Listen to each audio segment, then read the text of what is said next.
All right, guys. One of the guys made a comment and said, "Hey, could you make a list of the products you use?" And I thought, well, yeah, I could do that too, but I might put the links in here. And I'm going to tell you in this video where I get my stuff from, and you can maybe check it out for yourself. And I'll explain to you why that I use the stuff I use. Some things that don't really make much difference really are the sandpaper.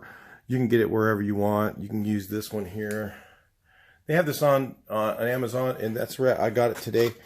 That's one of the reasons I use this, is because it's available on Amazon. I don't want to have to go to a store unless I have to right now with the COVID-19. And these are available on Amazon too. I think you can get these for like 100 sheets for $20 or something like that. And they're not the greatest quality for sandpaper. Real quick, I just want to say, it does, the cheaper sandpaper typically, the cut goes away faster. Like these ones here are really, they don't last at all. They last about 20 seconds or something, then I just throw it away. But I didn't pay much for them, so it doesn't matter. This one actually is pretty good for the money. I thought this was pretty good. This is like, I've been using a different one. I just threw the box away. Smart, I think, is another one. They have that at Finish Master, I think. And that one actually works pretty good too. It's about the same, the Duragold, and these are about less than $20. These are, I think, 18 something plus tax on Amazon. Of course, California now, you got to pay tax even if it wasn't from California, the product. So anyway, our government just wants their money. They don't care. They want the money. So, ProGlaze, USC ProGlaze is my glazing that I use. I use this. It spreads really thin, and it sands really extremely fast. It's probably the fastest sanding glazing I think I've ever used. Some guys like also the one from, I don't know which one, but some of the ones from U-Pole are supposed to be really good too, like that. This has a little bit of flexibility to it, so it lasts a little bit longer on a vibrating panel or something like that. So that's a really good product for the price. USC ProGlaze, they do have, I think they still make this one. The AG47 has changed titles, so you can go on USC's website and check. I think it changed to something else. I can't remember, grip filler or something like that. I don't know. I haven't bought it in a while because a lot of the stores are not carrying it now for some reason. So I've been using this Auto Art Aerofill Gold. Now this sands, I mean, it sands as fast as the product called Rage by USC. And this is about $31 a gallon. It's available at a place called, what is it called? Oh man, hang on a second. One Stop Auto Body Supply in Riverside. Auto Art, Automotive Art, Aerofill. The thing I like about it is it does go on, you can put it on really, pretty thick or whatever. It can go up to a 1/4 inch without, in their specifications. And it sands super fast. The thing I don't like about it as much is it does tend to pinhole a bit.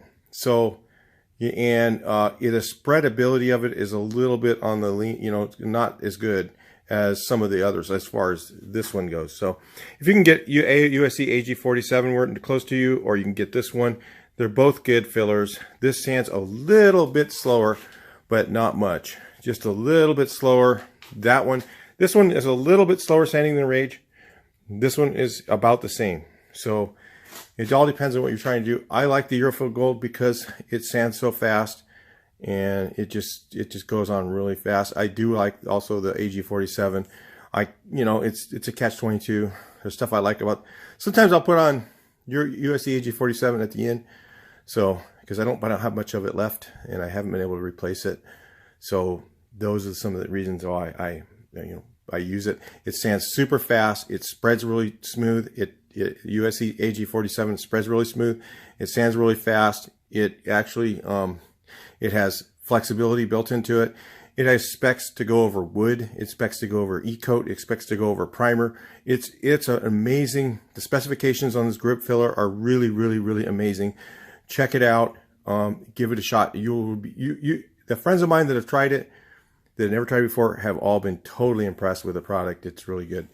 So when it comes to primer, this is the best stuff there is for the money. You cannot beat Tamco and her products. Tamco products, just so you know, they all use BASF. BASF is, they make Glaceret.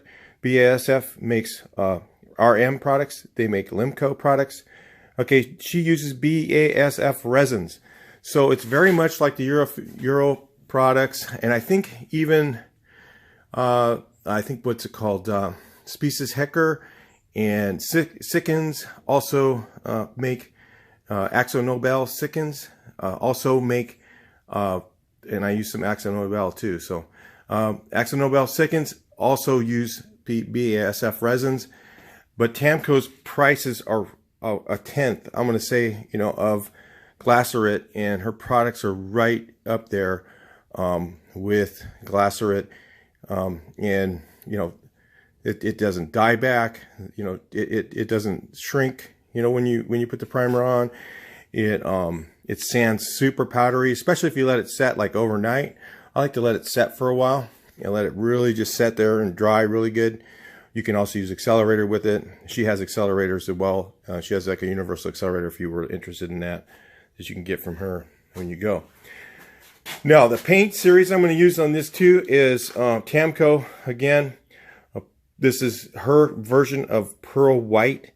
And it is, I checked it, it's a really, really close match. And again, they use BASF resins, really high solids, base coat, good coverage. She said, I said, no, I think I need more than a gallon. She says, well, I don't think so. You know, but I think all you're gonna need is a gallon. So I'm hoping that she's right. I mean, that's a lot of service. I got an inside of this thing to do. I'm not going to paint everything with this. I might skip the floors and just do a mist coat over something else on the floors and stuff like that. So I'll probably base coat them with something else so that I don't use up all that base. I want to make sure I don't run out. That'd be a drag. Okay, so, and on the clear, this is her high solids clear. And you can put up to 10% reducer, I believe, in it. But I usually run 5. So, yeah, I think right here, 10%. And so you get 1.5 gallons of clear, and the prices, I'm going to tell you, go to our website, you'll be shocked. You won't believe that this product for that price is as good as Glaceret or RM's premium product.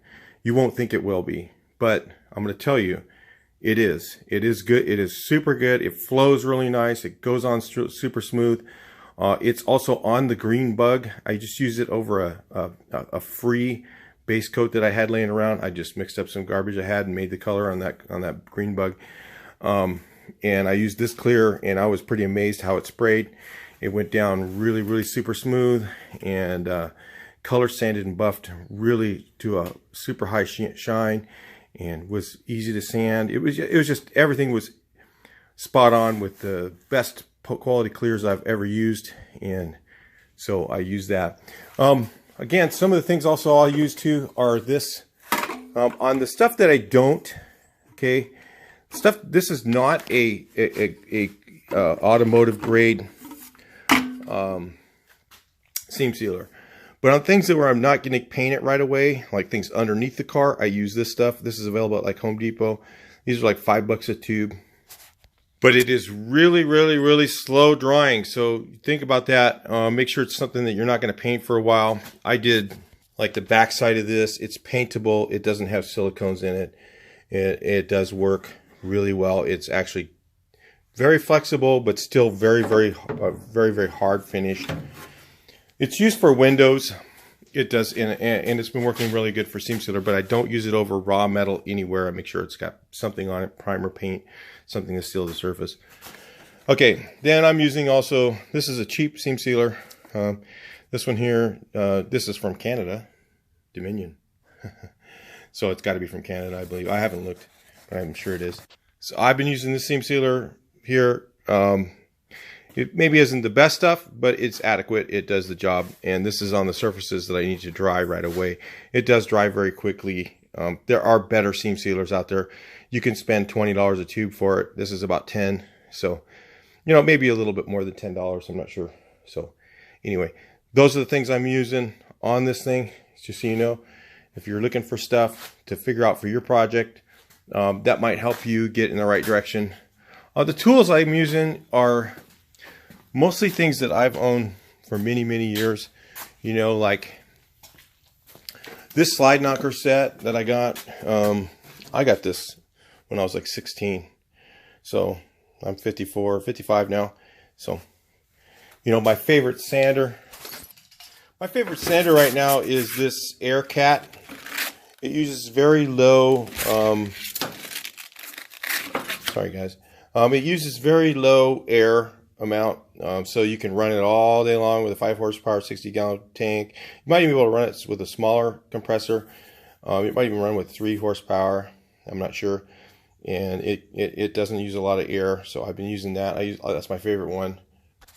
I do have my Hutchins DA. I don't use it much because it does use a lot of air. That's the reason I don't like it. It kind of runs my compressor out of air, even with a 5 horse, 60-gallon tank. This is a really aggressive sander, DAQ. I need to rebuild it right now. The bearings are kind of frozen. So, but the DAQ sander, unfortunately, and that's a real DAQ. The fake ones are not the same. The real DAQ sander, it is very aggressive. It's a 3/8 orbit, and it's only really good for like doing like paint removal or something like that. Trying to do blocking with it, you're going to end up with a lot of waves in your work. So this one here has a happy medium. It's kind of like, it's got like, I think, a 1/4 inch or something like that. So it's like it's got a nice happy medium, the Aircat sander, and that's why I like that. I'm also using, if you notice here, this is a 3M hand masker. These are for painting houses. It's kind of handy. They come with, you can buy this film, and they have some films that actually, they have one that's red, has red label on it, and it's actually automotive grade. I use that too. It's not recommended for automotive, but it will work. Let me put it that way. And again, you guys haven't watched my review on this welder. I bought this when my welder, the fan went out. I still use my big welder for the frame and stuff like that, but this welder here is really fantastic for doing sheet metal, with gas especially. I have not tried it with flux core. Some of the guys are saying on the review flux core works really good, but you know, I'm not really a flux core guy. I don't like the spatter. You know, if you notice sometimes in the videos I'm not using gloves, and it's because this thing does not make much spatter at all. So sometimes when I'm just doing a smaller area, sometimes I don't put my gloves on. Probably should all the time, but I don't. You know, I would recommend to you guys put your gloves on, but you know, sometimes I don't do it because I'm just doing like a couple spots and I want to move to something else, or I have to kind of go from there to hammer, and it's just constantly taking them on and off. So that's why you see me without gloves on sometimes. This thing it's not as bright as some of the welders are too. I don't know this inverter technology. It might be because of that. I'm not really totally familiar with that, so something new for me, and it does work really well. So inverter, if you have an inverter welder of any kind, I think that's probably going to be in the category of that this is. For the price, you can't beat this thing. 350 bucks. I bought that for doing this, you know, too. My favorite welding helmets are this brand right here, Deco Pro from Amazon. Super cheap, cheaper than Harbor Freight. This one I've had really good luck with, okay, as far as the element not going out. I've had some of the Harbor Freight ones, or after a while, like this one that I got right here. I haven't had this thing very long at all, and the element is already iffy. You know, it won't darken. I noticed, you know, it was staying bright, so I stopped using it. So I bought another one, just like it. So some other deals I picked up, these Crescent brand of vice grip. I like them better than the vice grip brand. I picked up a set of these on Amazon, very inexpensive, and they actually work really good. I buy my flapper wheels on Amazon. They're pretty much garbagey, but they're very, very cheap. Less than $1 a piece. You can go through them. I also buy the cutoff wheels there. These bands for the little sander. These I get at Harbor Freight. The little set of these is really handy for doing like these things right here. You notice inside here to clean that out, get all the stuff out of there. Put that on the polisher and you just run it. It'll take all that stuff off in minutes. And also for the rust removal and cleaning up your rims, that little set of stuff with the polisher, and you can just really go at it and clean off all the rust on your rims if you want to clean up your old rims. On the 15s it works better, and the 14s not so much. It's a little bit tighter to get in there. On the 14, if you see how deep that groove is, you almost need a sandblaster to use those. But the 15s, if you're doing a set of smoothies on a bug or something, man, those wire wheels, you can clean those rims up faster than sandblasting. If you guys notice me blowing off stuff with this is the Harbor Freight brushless blower. It's kind of handy. It doesn't make, air noise. And people hear that, they think something's wrong. What's going on over there, But if they hear a blower, they just think it's the yard guys. So that's why I use that. It doesn't work too bad. I've had one of the chargers go out, and so keep that in mind. The chargers don't last on these. My sanders, I'm using all the Bauer tools from Harbor Freight. Got drill, impact. I like this thing the best. The only thing is, you do definitely, if you buy one of these, you want to get the upgraded battery for it. So they have the regular battery this size, and then you get the bigger one, and then this thing has a lot more power. And it's really nice because it doesn't throw sparks and stuff quite as far as like a regular corded one. And I use that a lot because I just switch back and forth. But if I have a lot of grinding to do, I'll use the corded one because it is a lot faster. Another thing I forgot to mention, and it's a really important thing, if you're home and somewhere and you don't have access to use like good spray primer, this again from One Stop Paint in Riverside, this is Rubber Seal brand Medallion. Okay, I couldn't find it anywhere else. This stuff is way better than 2-in-1 from Transtar. So if you're using 2-in-1 from Transtar and you can get this product, give this thing a try. It puts a way thicker coat on. It sands better. It covers better. It just does everything that the 2-in-1 does, but it does it better. So dual prime, it's a 2-in-1 Medallion Rubber Seal. This is great for you guys, that don't have spray equipment if you're going to do small body repair or something like that. Really a handy high build primer. It's pretty high build for a spray can. Well, that's it for the products I use. This is my AHP. I haven't used this thing much. This is my TIG welder. I bought this because I wanted a TIG welder. I didn't want to spend a lot of money. Kind of was a happy medium. So I like this TIG welder. I haven't used it enough to be able to tell you whether I like it or not, or why. I'm not really a TIG welding person, but we've done some stainless steel welding and stuff like that with this, and it seems to work great. So my plasma cutter, again, that thing's a piece of garbage, but it works on 220. On 110, if you just get one of the cheap ones, they have them on Amazon. The cheap ones actually work pretty good, but not on 110. So you're gonna have to run it on 220. If you're figuring to get a 110 220 model, get the 220 one, because the one that on 110 you're probably going to have issues. It probably won't work very good. As soon as I switched this thing over to 220, oh my god, it was like it was a plasma cutter again.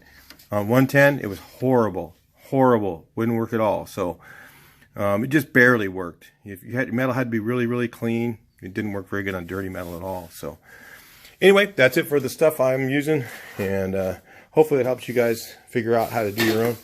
I'll talk to you guys in the next video. Please like, share, and subscribe. Keep watching the project, and don't forget about these guys. They're the best. For the value, you can't beat it. Talk to you in this video.